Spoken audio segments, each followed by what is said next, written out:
Paz do Senhor, igreja. Paz do Senhor, irmãos.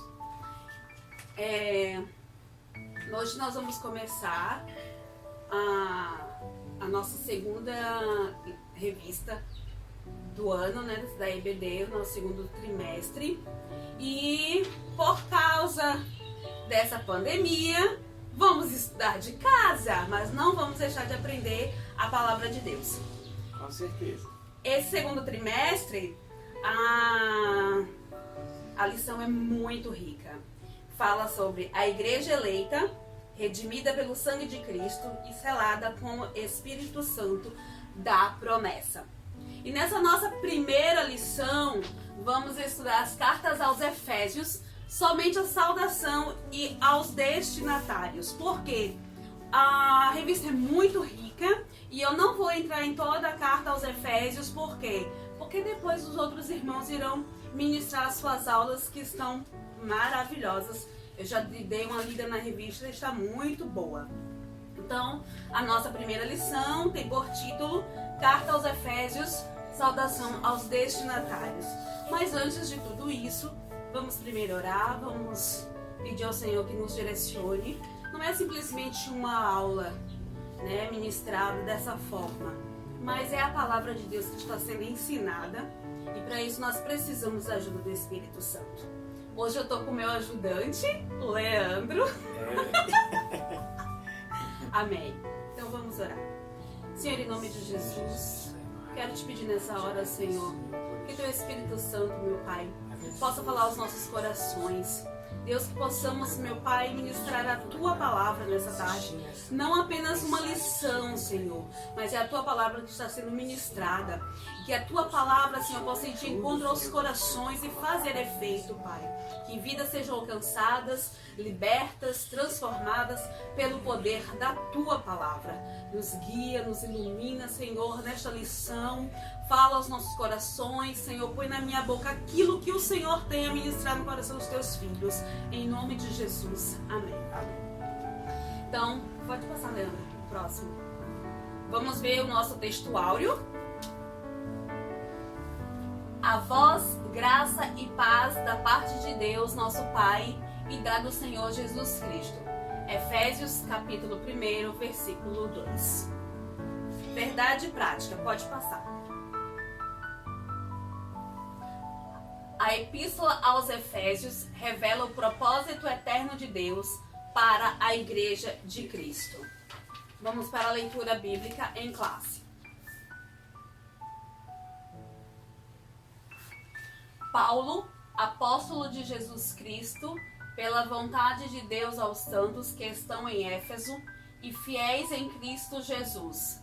A vós, graça e paz da parte de Deus, nosso Pai, e da do Senhor Jesus Cristo.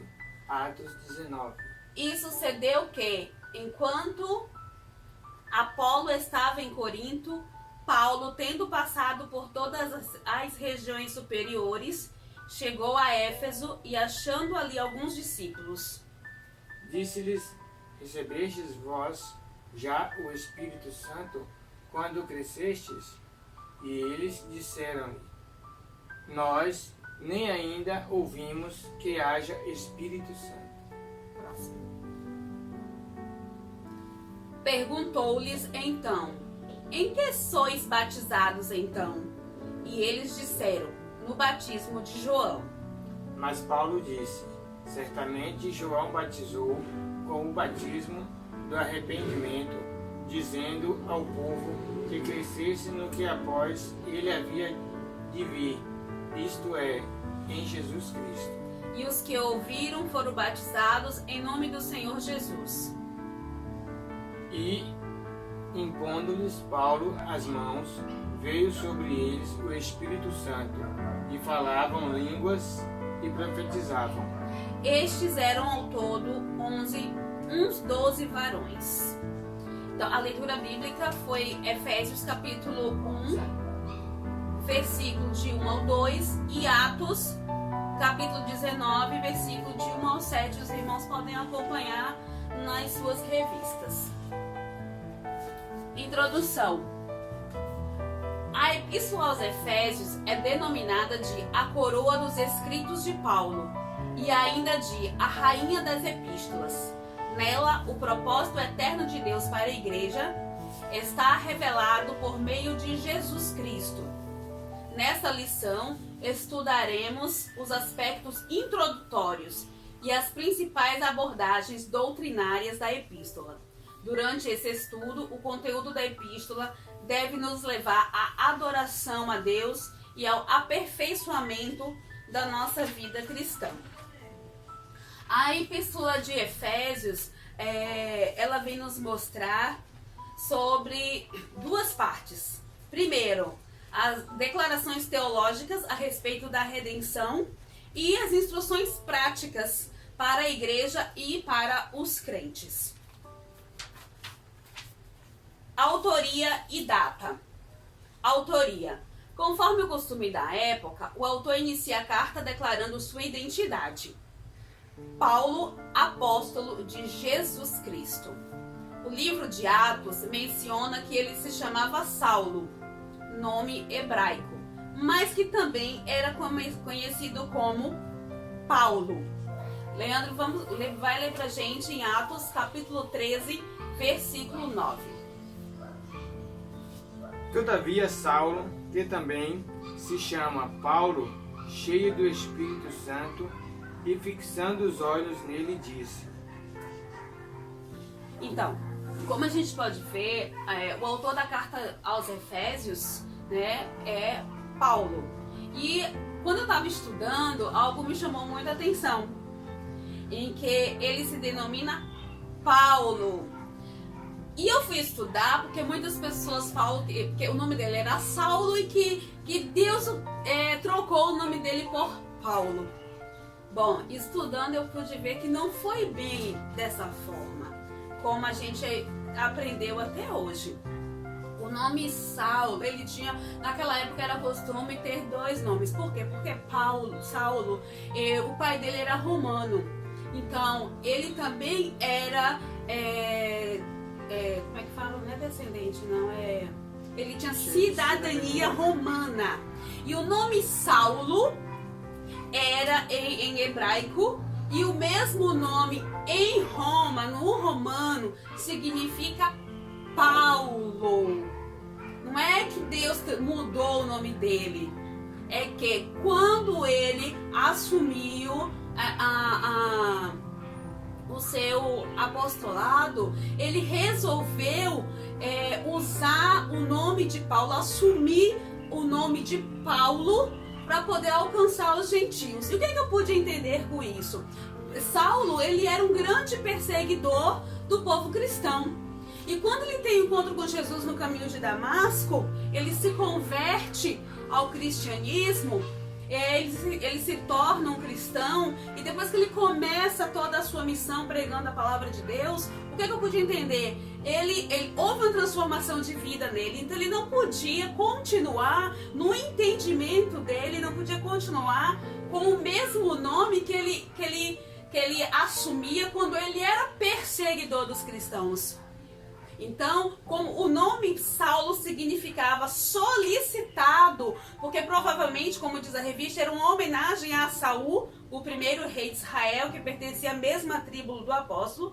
Já Paulo significa pequeno, era o seu nome romano. Então ele quis usar essa identidade como Paulo, que significava pequeno, porque ele tinha se tornado o apóstolo de Jesus, ele tinha se convertido ao cristianismo e não mais queria ser conhecido como o perseguidor do povo cristão. A assinatura apostólica. Nas 13 cartas de sua autoria, o apóstolo se identifica como Paulo, nunca como Saulo, provavelmente por considerar o nome mais apropriado para evangelizar o mundo gentílico, Romanos 11:13. Outro detalhe relevante é a reivindicação de sua autoridade apostólica com a ressalva pela vontade de Deus, isto é, não escolhido por homens. Toda vez que Paulo ele ia se mencionar, ele ia reivindicar a sua autoridade apostólica, ele se colocava como pela vontade de Deus. Leandro, por favor, leia Efésios capítulo 1, versículo 1.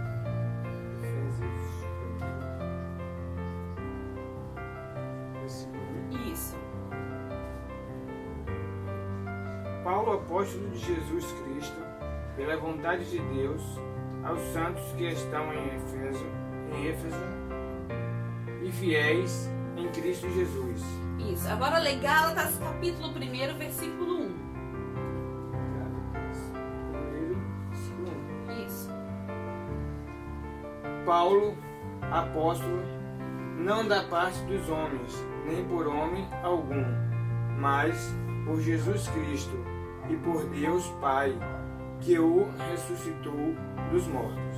Então, Paulo, ele não foi um apóstolo escolhido por Jesus quando Jesus escolheu os seus 12. Né? Quando ele se converteu, quando ele se tornou apóstolo, Jesus já tinha morrido. Então, quando ele reivindica, né, o seu apostolado, quando ele fala pela vontade de Deus e não é escolhido por homens. Ou seja, ele teve o encontro com Jesus naquele caminho de Damasco e ali ele se tornou escolhido por Deus. Ele foi o apóstolo escolhido, né? Não foi como os outros 12 que Jesus os convocou, que Jesus os chamou daquela maneira ali enquanto ele viveu na terra. Mas Paulo de maneira diferente, né? Ele teve aquele encontro e ele foi realmente escolhido, não por homens, né? Ele não pela vontade do homem, mas sim pela vontade divina de Jesus. Uma epístola da prisão. A epístola foi escrita no período em que Paulo se encontrava preso em Roma. Ele se identifica como o prisioneiro de Jesus Cristo, o preso do Senhor e o embaixador em cadeias. Isso indica que era uma carta enviada ao cárcere. Eu pude entender que por isso também Paulo assumiu a sua identidade de Paulo e não como Saulo. Assumiu o seu nome Paulo, porque depois ele se identifica como prisioneiro de Jesus Cristo. E Paulo significa em romano pequeno. Então, era menor, se sentia menor que Jesus Cristo. Sim, claro. Então, ele se denomina como prisioneiro de Jesus Cristo, o preso do Senhor, o embaixador em cadeias. Por essa razão, e essa carta, né, de Efésios indica que era uma carta enviada do cárcere. Né? Paulo estava preso quando enviou essa carta aos Efésios. Por essa razão, ela integra o rol das epístolas da prisão redigidas aos... Eu nunca sabia que as 4 epístolas, né, que fazem parte do rol das epístolas da prisão. Paulo escreveu essas 4 em cárcere, quando ele estava preso. Que foram as cartas aos Efésios, aos Filipenses, aos Colossenses e a Filemon. Data. De acordo com Atos, após realizar 3 viagens missionárias e implantar igrejas do Mediterrâneo, Paulo esteve em prisão domiciliar por cerca de 2 anos. Atos 28, 30. Entre os anos 60 e 62 depois de Cristo, aproximadamente. A partir dessa premissa, a data provável da redação da epístola aos Efésios ocorreu por volta de 61 e 62 depois de Cristo, tendo Tíquico como seu portador.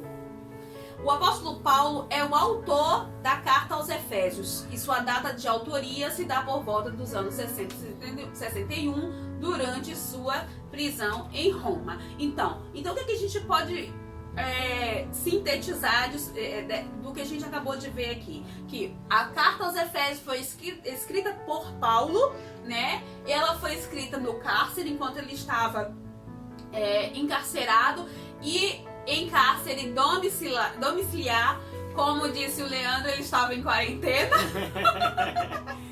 Mas essa epístola foi escrita em cárcere por Paulo e entre os anos 60 e 62 depois de Cristo. Destinatários. Agora vamos ver o povo de Éfeso, né? A quem foi destinado essa carta que Paulo escreveu. A cidade de Éfeso, fundada por volta de 1050 a.C., tornou-se num centro político, comercial e religioso da Ásia Menor, atual país a Turquia. Era uma cidade litorânea cujo porto desaguava no mar Egeu. Sua rua principal era pavimentada em mármore com colunas trabalhadas em ambos os lados. Era considerada uma metrópole com cerca de 500 mil habitantes. Tinha o maior anfiteatro do mundo, com capacidade para 25 mil espectadores. Próximo dali ficava o estádio com a pista de corridas e a arena onde ocorriam as lutas entre animais selvagens, como também entre homens e animais.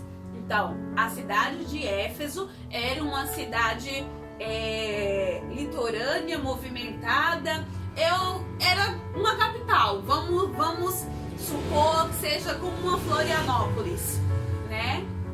E como era muito, que é uma cidade litorânea, era uma cidade onde recebia muitos turistas. E Paulo foi para onde? Para Éfeso. Então vamos ver a complexidade da missão de Paulo naquele lugar, e onde ele enfrentou, né, com bravura, com força, buscando do Senhor, e fez uma obra maravilhosa naquele lugar, que não era um lugar fácil, já que tinha todo um contexto, como é que fala? Tinha um contexto político e comercial muito influente na época. E subsequente, toda essa influência também tinha a questão da religiosidade na cidade, que estava englobada religiosidade, política e comércio. Pode passar. A religiosidade em Éfeso. A cidade abrigava o templo de Ártemis, Diana, a deusa da fertilidade, construído em mármore. A economia da cidade dependia dos milhares de turistas que a visitavam. Sua maior fonte de renda era o comércio de nichos de prata, vendidos no templo, razão pela qual seus moradores ficaram alarmados com a pregação de Paulo contra a idolatria. Quando eu fui estudar sobre a cidade de Éfeso naquele tempo, eu até comentei com o Leandro, Paulo era maluco. O Paulo era muito louco, porque ele foi se enfiar numa cidade grande, uma cidade onde onde tinha um poder aquisitivo muito grande, a economia era muito boa naquela época, porque além da religiosidade que eles adoravam a outros deuses, a ídolos, tudo estava englobado. A economia, o comércio era feito, havia comercialização dentro do templo. Como a revista fala, que eram vendidos esses nichos de prata, eram vendidos no templo. E eu fui estudar mais um pouco, e o templo dessa deusa Diana era o local onde se vendia, era o local onde os poderosos, os ricos da cidade depositavam seus tesouros. Funcionava como uma espécie de banco, onde se guardava dinheiro, seus tesouros, e se faziam empréstimos também. Também era um local onde se abrigava ladrões. Havia um local nesse templo onde se abrigava ladrões, ou seja, toda a economia da cidade saía dali, daquele templo. E as pessoas vinham, os turistas vinham, compravam, então toda a movimentação econômica saía dali. E Paulo chegou pregando contra a idolatria. E daí as pessoas ficaram alarmadas, querendo matar o cara, né? A igreja de Éfeso. Vamos ver como é que Paulo fez para implantar a igreja de Cristo em Éfeso. Paulo evangelizou a cidade e seus arredores durante 3 anos. Quando chegou a Éfeso, o apóstolo encontrou 12 discípulos, os quais batizou nas águas e conduziu a receber o batismo no Espírito Santo. Atos 19, 5 e 7.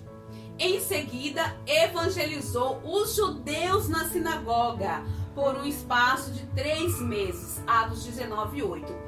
Na cidade de Éfeso havia judeus e eles tinham até a sinagoga deles, porém não tinha tanta expressão na época, porque o que dominava era a idolatria e não a fé dos judeus lá não tinha efeito, não tinha expressividade. Então o que dominava era a idolatria lá aos deuses. E como alguns judeus resistiram ao evangelho, voltou-se para os gentios pregando num salão alugado na escola de Tirano. Infelizmente, alguns judeus recusaram o evangelho pregado por Paulo. E o que foi que ele fez? Não desistiu não. Ah, não quer não? Beleza. Alugou um espaço numa escola e foi pregar para os gentios. A palavra de Deus diz que Jesus veio para os seus, mas os seus não receberam, né? Então, aqueles gentios, aqueles idólatras que haviam ali, ouviram a pregação de Paulo, ouviram falar de Jesus através de Paulo e começaram a estudar, começaram a ser evangelizados por Paulo naquele lugar. Em Éfeso, Deus usou Paulo poderosamente e a igreja crescia, pois até os lenços e aventais do apóstolo foram usados para curar os enfermos e expulsar demônios. Grandes líderes da igreja também passaram por Éfeso. Apolo ministrou ali e foi instruído por Priscila e Áquila. Atos 18, 24 e 28. Timóteo também foi designado para pastorear na cidade, 1 Timóteo 1:3. E segundo Irineu, bispo grego do primeiro século, o apóstolo João também liderou a igreja. Saudação epistolar. Pode passar. A saudação é a mais breve dentre todos os escritos de Paulo. Ele se dirige aos santos e fiéis em Cristo Jesus. Isto é, aqueles que foram separados e consagrados para ser a propriedade exclusiva de Deus. 1 Pedro 2,9. Paulo os cumprimenta com as palavras graça e paz. Uma expressão que lembra um favor gratuito e imerecido de Deus. Quanto aos destinatários,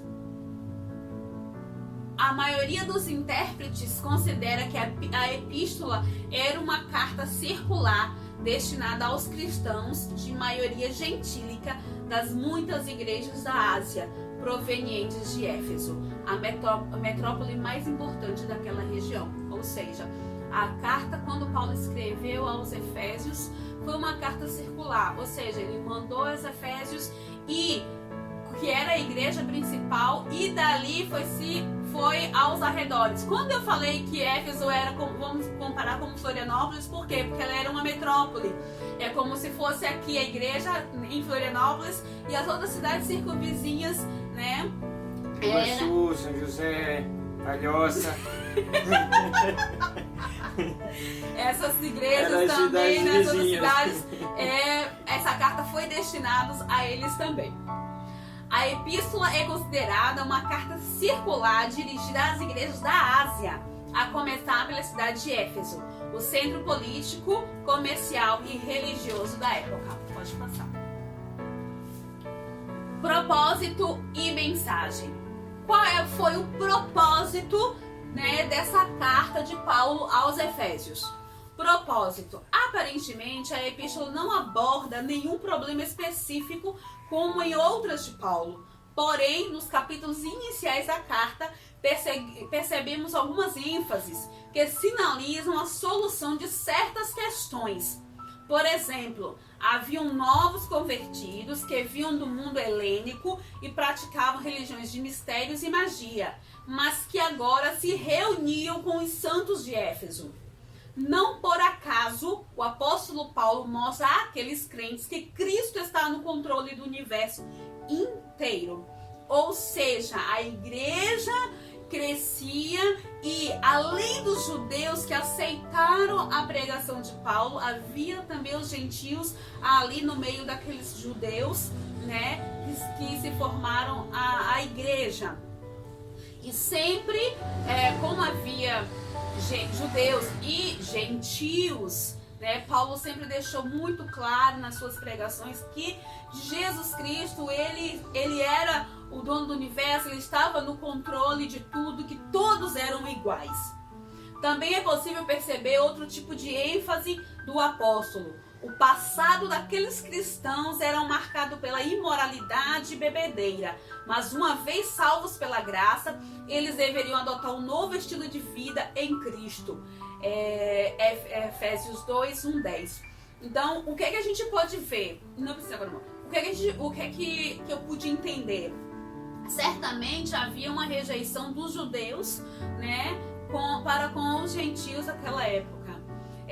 Então, e Paulo deixava, como aqueles gentios vinham de uma idolatria, vinham de um passado de imoralidade, de bebedeiras, Paulo deixava bem claro para todo mundo em suas pregações que o passado, né, ficou para trás, que quando eles aceitaram Jesus, aceitaram o cristianismo, aceitaram a pregação de Paulo, né, eles foram salvos pela graça. Então, eles a partir daquele momento, eles adotaram um novo estilo de vida em Cristo Jesus. Então, como os judeus, provavelmente os judeus se consideravam melhores do que eles, Paulo também vai destacar a questão dos judeus antes lá da circuncisão, lá no tempo de Moisés, né, que com a circuncisão foi que se fez, que foi criada uma aliança entre o povo judeu e o próprio Deus, né? Então Paulo vem lembrar disso também, como a gente vai ver a seguir. Destaca-se ainda uma preocupação com a unidade e a paz entre judeus e gentios cristãos, enfatizadas pelo plano universal da redenção para ambos. Efésios 2, 11 e 18. Sob essas premissas, então, podemos considerar que uma das intenções do autor aos Efésios era de atender às múltiplas necessidades da igreja, numa perspectiva pastoral. Por isso, a carta é apontada por estudiosos como um tratado teológico sobre a igreja, o corpo de Cristo. Então, Paulo precisava tratar, né, de uma maneira pastoral aquela questão daquela diversidade, promover a paz e união entre judeus e gentios cristãos, né? Então, ele deixa bem enfatizado em Efésios 2, 1 e 10, o estilo de vida que os gentios levavam antes de conhecer a Jesus e depois o estilo de vida adotado por eles depois de conhecer Jesus, para comparar com os judeus também, que antes era um povo que vivia sem essa ligação, sem essa aliança com Deus, que veio depois da circuncisão. A mensagem, pode passar. A mensagem de Efésios gira em torno de duas temáticas. Isso aqui me chamou muita atenção e o Senhor ministrou muito forte ao meu coração. A mensagem gira em torno de duas temáticas. Jesus Cristo, a cabeça. Podemos ver em Efésios capítulo 1, versículo 22, capítulo 4, versículo 15, capítulo 5, versículo 23. Leandro, por favor, lê Efésios 1, 22, por gentileza. Efésios 1, 22.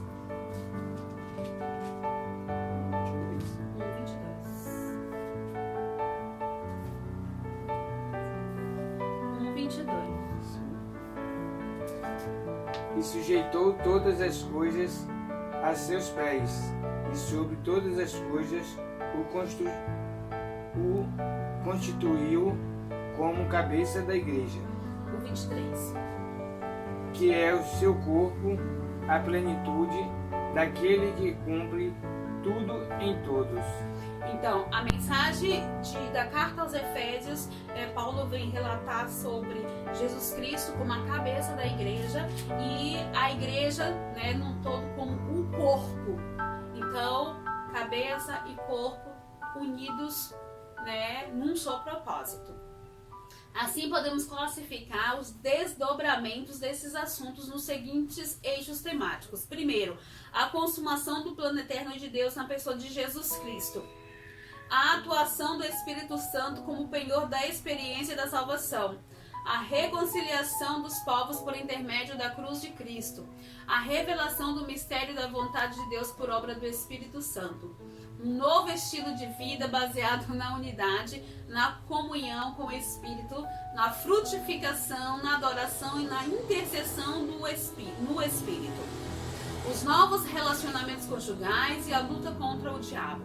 Portanto, a epístola contém uma combinação de doutrina, fé e prática da vida cristã, ou seja, de tudo quanto Deus fez e do que se espera que a igreja faça. Então, nessa epístola, Paulo relata, né, a consumação do plano da salvação em Cristo Jesus, né, na pessoa de Jesus Cristo, a atuação do Espírito Santo como penhor da experiência da salvação, a reconciliação dos povos, né, por intermédio de cruz, porque depois de Jesus houve-se a unificação, pregando a palavra, houve-se a unificação de povos, né? E o Senhor falou muito ao meu coração na questão de temos que, eu não vou entrar na carta inteira de Efésios, porque as outras aulas são subsequentes, mas a carta fala muito do intermédio do Espírito Santo como promessa, né? Como o Espírito da promessa. E o que o Senhor ministrou no meu coração, eu até compartilhei com o Leandro, que Jesus, ele é a cabeça. Nós, igreja, somos o corpo. Mas entre a cabeça e o corpo tem que ter uma ligação. E qual é essa ligação? O nosso pescoço. Então eu pensei, tá, então o Espírito Santo podemos denominar como o nosso pescoço. Por quê? Como que o nosso corpo vai sustentar a cabeça sem o pescoço? Então o Senhor falou muito forte ao meu coração. Então, Cristo é a cabeça, nós, a igreja, somos o corpo, mas o Espírito Santo, ele é o intermediário entre Deus e a sua igreja. Ele é o nosso intermediário. Não tem igreja, não tem cabeça, igreja com a cabeça sem o intermediário, que é o Espírito Santo.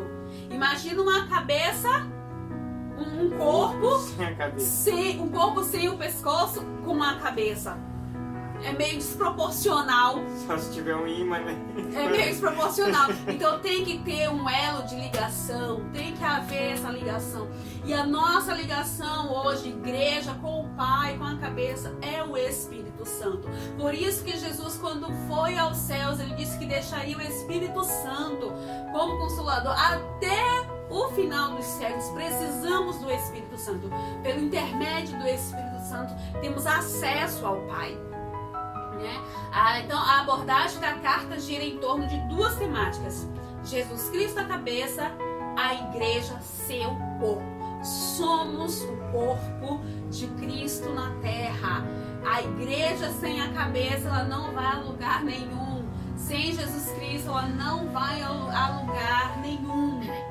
E o que é que eu posso tirar dessa mensagem, dessa lição de hoje? É que devemos resistir bravamente como Paulo. Eu tenho certeza que não foi fácil para Paulo entrar naquela cidade de Éfeso e fazer a grande obra que ele fez naquele lugar, que ele executou naquele lugar. Será que nós temos tido a mesma coragem, a mesma bravura que Paulo teve? E se não estamos tendo, vamos voltar, né, ao início, vamos voltar aos primórdios e vamos resgatar essa bravura, essa força, né? Como Paulo antigamente, como Paulo teve. E ter em mente que nós somos o corpo de Cristo. Cristo é a cabeça, mas a cabeça ela precisa de um corpo. Então Cristo precisa de nós. Nós somos o corpo de Cristo nessa terra. Não devemos nos dobrar. Temos o intermediário, temos o Espírito Santo. Que nos leva até Jesus, que nos liga ao Pai por intermédio dele. Então, essa é a mensagem que eu gostaria de deixar para os irmãos, né? Eu vou ler aqui para vocês. A epístola revela uma elaborado resumo de salvação e suas implicações para a vida cristã. Seu conteúdo recorda o favor imerecido que recebemos gratuitamente da parte de Deus. Suas exortações nos impelem a viver em santidade e alicerçados em Cristo, a cabeça da igreja, a batalhar contra as forças das trevas. Amém? Que o Senhor possa nos abençoar. As outras aulas também, vamos ficar ligadinhos, vamos ouvir com atenção, vamos aprender da palavra do Senhor, né? Nesse momento que estamos passando de tempestade, de tribulação, vamos focar. Nós somos a igreja, nós somos o corpo de Cristo, e Cristo conta com a sua igreja, conta com o seu corpo neste lugar. Pode deixar, Leandro, pode deixar aí. Cristo conta conosco, Cristo precisa de nós. Que Deus abençoe as nossas vidas, que o Senhor venha nos guardar, nos livrar, nós, as nossas famílias, a toda a nossa nação, a nossa cidade, porque nós precisamos, não precisamos temer, não precisamos viver atemorizados, né? Porque os que confiam no Senhor são como os montes, Senhor, que não se abalam. Então não vamos nos abalar. Nós temos Cristo. Nós somos o seu corpo na terra. O Senhor não vai nos deixar. Ele nos prometeu que não nos deixaria. Então vamos crer que tudo isso vai passar. O Senhor está aperfeiçoando o seu povo na terra. O Senhor tem falado muito comigo nas orações em que Ele tem aperfeiçoado o seu povo na terra. Então vamos deixar que o Senhor nos aperfeiçoe. Vamos passar por tudo isso glorificando e exaltando o nome do Senhor, porque Ele é digno, porque Ele é merecedor. Nós somos pó e todo o controle está nas suas mãos, o domínio é dele, tudo é dele. Tudo é Ele quem faz, tudo é Ele quem executa. Então que o Senhor possa nos abençoar, nos guardar, nos livrar para a glória do seu nome. Amém?